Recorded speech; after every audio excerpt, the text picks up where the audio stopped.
नमस्कार श्रोत्यांनो, book highlights bye अश्विनीमध्ये तुमचं स्वागत आहे. आज आपण रिचर्ड ओ कॉर्नर यांच्या रिवायर या पुस्तकाची समरी ऐकणार आहोत.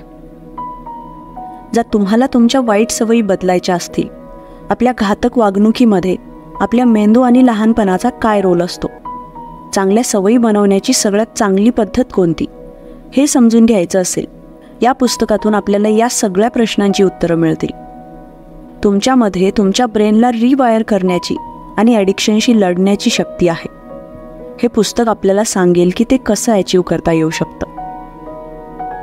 जेव्हा तुम्ही डायटिंगवर असून सुद्धा चॉकलेट खाता, तेव्हा तुम्हाला स्वतःवर राग येतो का?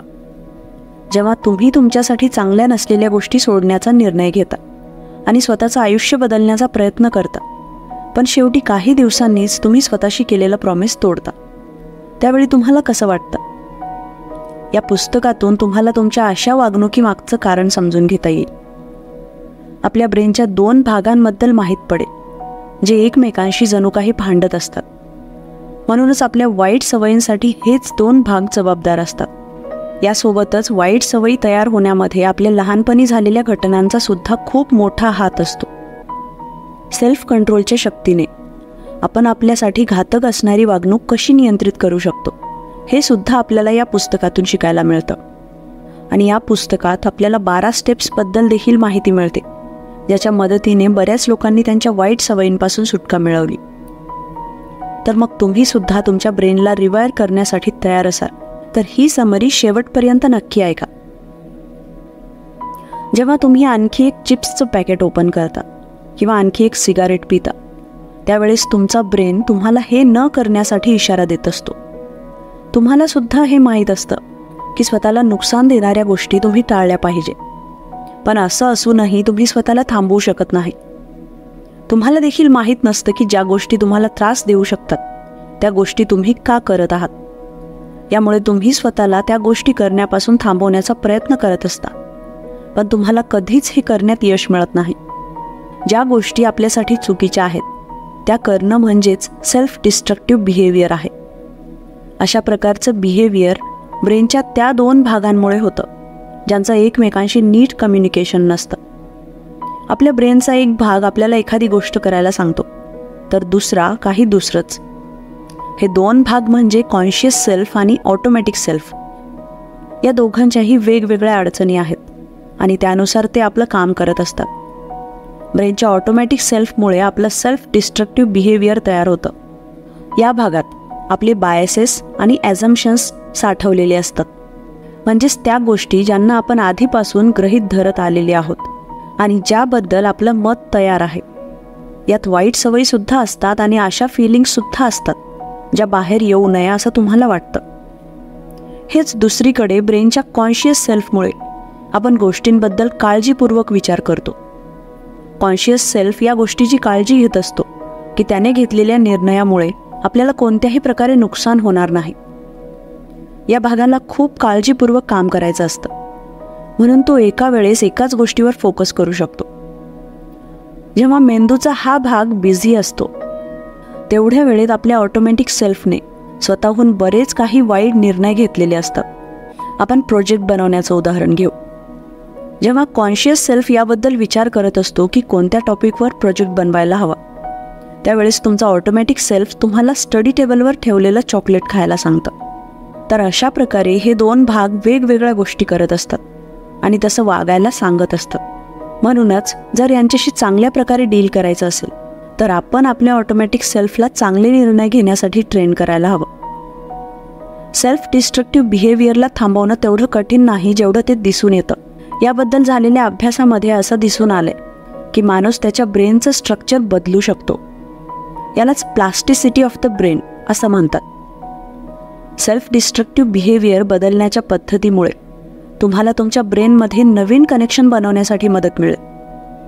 हे नवीन कनेक्शन्स तुमच्या ब्रेनमध्ये असलेले जुने कनेक्शन्स बदलून टाकतात. हे जुने कनेक्शन्स म्हणजे जे तुम्हाला जास्त खाण्यास, सिगारेट किंवा ड्रिंक घेण्यास प्रवृत्त करतात. पण अशा प्रकारचं नवीन कनेक्शन बनवण्यासाठी तुम्हाला चांगल्या सवयींसोबत नियमित राहावं लागेल. जितका जास्त तुम्ही चांगल्या सवयींचा सराव कराल, तेवढ्याच त्या नॅचरली आणि ऑटोमॅटिकली होत राहतील. यामुळे ब्रेन रिवायरिंग करणं तुमच्यासाठी सोपं बनेल. आपण या पुस्तकामधून असं सेल्फ डिस्ट्रक्टिव्ह बिहेवियर बदलण्याच्या पद्धतींबद्दल जाणून घेऊ शकतो. पण एक गोष्ट लक्षात ठेवण्यासारखी आहे, ती म्हणजे जर तुम्ही चांगल्या सवयींची दररोज आणि जास्त काळासाठी प्रॅक्टिस केली नाही तर तुमच्या वाईट सवयी सुटणार नाहीत. आधी सांगितल्याप्रमाणे ऑटोमॅटिक सेल्फ त्याचं काम काहीच विचार न करता करत असतो. म्हणजे तो आपल्या नकळत आपल्यासाठी निर्णय घेत असतो. याचं ध्येय असतं आपल्याला खुश, कम्फर्टेबल आणि कॉन्फिडंट ठेवणं. खरं तर याचे हेतू चांगले असतात, पण यासाठी तो आपल्याकडून अशी कामं करवून घेतो जी आपल्याला लगेच आनंद देतील.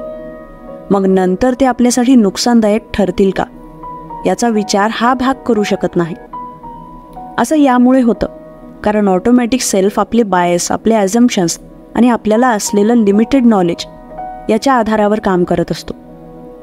ऑटोमॅटिक सेल्फ आपल्यासोबत कशी गडबड करत असतो हे आपण एका उदाहरणातून समजून घेऊ.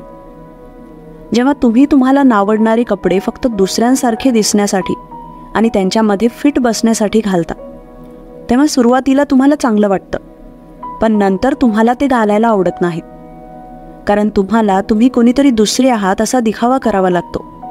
ऑटोमॅटिक सेल्फची पकड डिस्ट्रक्टिव्ह बिहेवियरवर इतकी स्ट्रॉंग का असते हे समजून घेण्यासाठी आपण विचारांच्या पद्धतींबद्दल समजून घेऊ.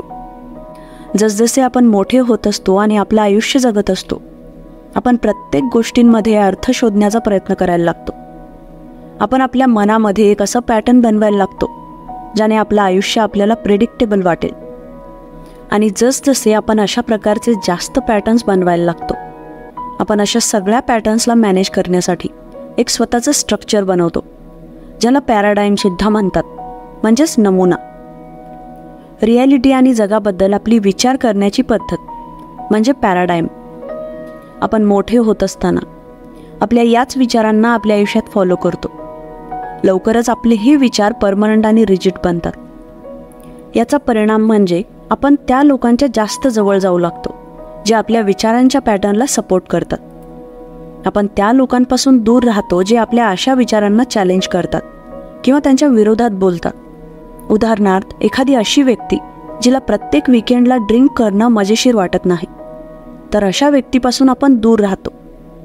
यापेक्षा बारमध्ये जाणारी लोकं आपले मित्र बनतात कारण आपल्याला ते जास्त कम्फर्टेबल वाटू लागतात. जेव्हा आपलं कुटुंब किंवा मित्र आपल्याला असं म्हणतात की आपल्या अशा वागण्यामुळे ते काळजीत आहेत, तेव्हा तात्पुरतं आपण त्यांच्या होला हो म्हणतो, पण त्यांचं पूर्ण म्हणणं ऐकून घेत नाही. कारण आपण आपल्या विचारांबद्दल कॉन्शियस नसतो. आपण त्या प्रत्येक गोष्टीला ब्लॉक करतो जे आपल्या माइंडसेटला चॅलेंज करतात. यामुळे आपल्या कॉन्शियस सेल्फला आपल्या प्रॉब्लेमॅटिक विचारांना नीट करण्याची संधी मिळत नाही. जेव्हा आपण आपल्या सेल्फ डिस्ट्रक्टिव्ह बिहेवियरबद्दल विचार करतो तेव्हा आपण स्वतःला वाचवायला लागतो. आपण बऱ्याचदा त्या फॅक्ट आणि इव्हेंट्सला नाकारतो किंवा इग्नोर करतो जे आपल्या अपेक्षेप्रमाणे घडत नाहीत. म्हणजेच आपण स्वतःलाच बरोबर समजत राहतो आणि बाकीच्या जगाला चुकीचं समजतो. म्हणून पुढच्या वेळेस जेव्हा तुम्ही एखाद्या गोष्टीबद्दल निराश व्हाल तेव्हा ती गोष्ट आपल्या डायरीमध्ये नोट करा. अशा नोटिंग करताना सगळ्यात आधी त्या गोष्टीबद्दल लिहा ज्याची तुम्हाला अपेक्षा होती. त्यानंतर जे ॲक्च्युअलमध्ये झालं ते लिहा. यानंतर तुमचे जे चुकीचे बिलीफ्स किंवा विचार होते त्याबद्दल लिहा. यानंतर तुमच्या चुकीच्या विचारांमुळे जो परिणाम आला ते नोट करा. शेवटी हे जाणून घेण्याचा प्रयत्न करा की तुम्ही आता काय वेगळं करू शकता. छोटी मुलं बऱ्याचदा रडून किंवा नखरे करून तुमचं लक्ष त्यांच्याकडे ओढून घेतात. ते असं करतात कारण त्यांना त्यांच्या आईबाबांचं अटेन्शन हवं असतं. रडल्यामुळे हे ते इफेक्टिव्हली मिळू शकले तरीही आपल्या आवडीची गोष्ट मिळवण्यासाठी तेही नखरे करण्याची पद्धत चांगल्या प्रकारे वापरतात. सेल्फ डिस्ट्रक्टिव्ह बिहेवियर असलेले प्रौढसुद्धा अटेन्शन मिळवण्यासाठी नखरे दाखवतात. त्यांनासुद्धा अटेन्शन हवं असतं. ते अशा गोष्टी करतात ज्यामुळे दुसऱ्यांचं लक्ष त्यांच्याकडे जातं. हे सगळं त्यांच्याकडून नकळतपणे होत असतं, पण कुठे ना कुठे कळत नकळत लोकांनी त्यांना नोटीस करावं अशी त्यांची इच्छा असते. बऱ्याचदा असं दिसून आलंय की जी लोकं सेल्फ डिस्ट्रक्टिव्ह बिहेवियरने अटेन्शन मिळवण्याचा प्रयत्न करतात त्यांच्या लहानपणी त्यांच्यावर व्यवस्थित संस्कार झालेले नसतात. त्यांच्या आईबाबांनी त्यांना सेल्फ कंट्रोल शिकवलेलं नसतं. म्हणूनच त्यांना अशा गोष्टी करायची सवय लागते. कदाचित त्यांच्या पालकांनी त्यांना योग्य अयोग्य काय हे सांगितलं नसावं, ज्यामुळे त्यांचं असं बिहेवियर वाढलं असेल. याशिवाय त्यांच्या अशा वागणुकीमागचं दुसरं कारण म्हणजे त्यांच्या पालकांनी कदाचित त्यांना लहानपणी सोडून दिलं असेल आणि त्यांच्या मनात एकटेपणाची भावना असेल. कदाचित त्यांच्या लहानपणी प्रेम, मार्गदर्शन आणि आदर यांची कमतरता असावी, ज्यामुळे त्यांना कमीपणा वाटत असेल.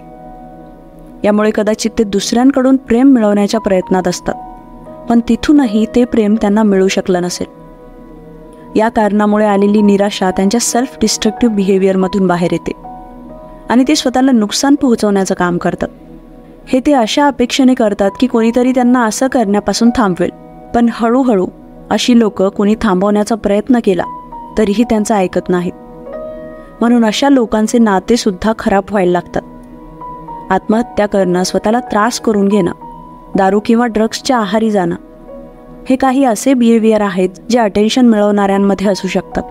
अशा लोकांना स्वतःला नीट नियंत्रित करण्याची आणि स्वतःमध्ये इच्छाशक्ती निर्माण करण्याची गरज असते. केवळ अशीच लोकं नाही तर कोणतीही व्यक्ती जिला एक वाईट सवय आहे तिने देखील या 2 गरजेच्या गोष्टी शिकल्या पाहिजे. ज्याप्रमाणे व्यायाम केल्याने स्नायू मजबूत होतात, त्याचप्रमाणे इच्छाशक्ती आणि आत्मनियंत्रणसुद्धा मजबूत करता येऊ शकतं.